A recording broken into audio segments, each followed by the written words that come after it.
So the Vancouver Opera is launching its season this weekend, and it's launching it with one of the big warhorse operas there is. It's Giacomo Puccini's Tosca.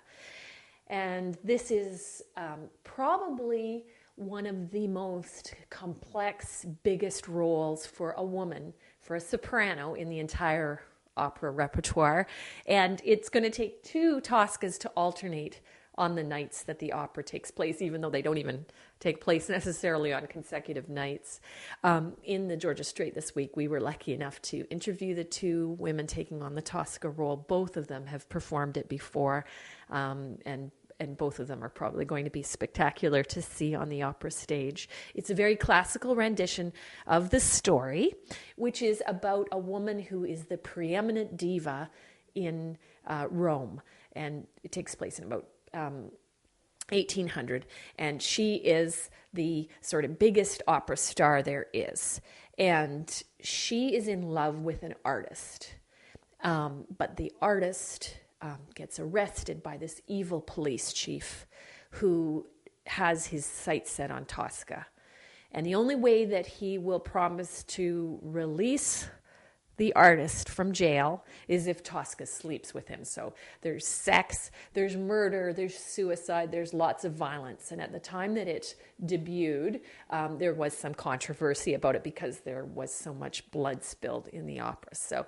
you've got a very spectacular sort of setting and a lot going on in the opera. It's a very difficult role to sing. There's all kinds of color to the opera role. This type of opera is called verismo. So it doesn't just have singing, it has screeching and screaming and growling and sort of more vocal, natural, realistic sounds to it. But it also has some incredibly beautiful music, beautiful arias. And the difficulty for the soprano singing the role is that she has to cut through this beautiful, lush orchestration in it. So it's an incredible piece of music. You'll recognize some of the songs for sure. It's also a very dramatic, as I said, violent story. So it's sort of got everything going for it. This is the same composer who did Madama Butterfly and other very well-known Italian operas. So it's definitely one to check out if you can get tickets for it. And if you've never seen Tosca, now's your chance. The other big show that I wanted to mention this weekend is by Musica Intima. They're going to be performing at the UBC Longhouse, and it's a very interesting collaboration.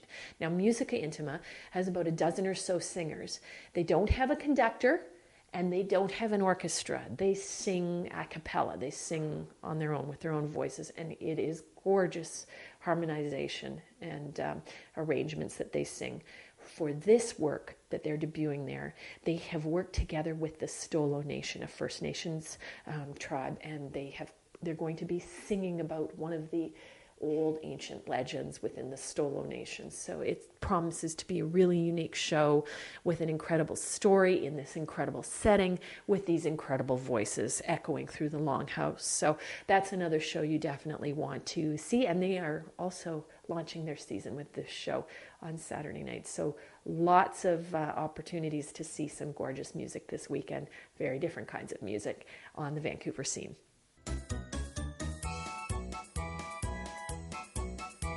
感谢收看今天的大温故事，我们下期再见。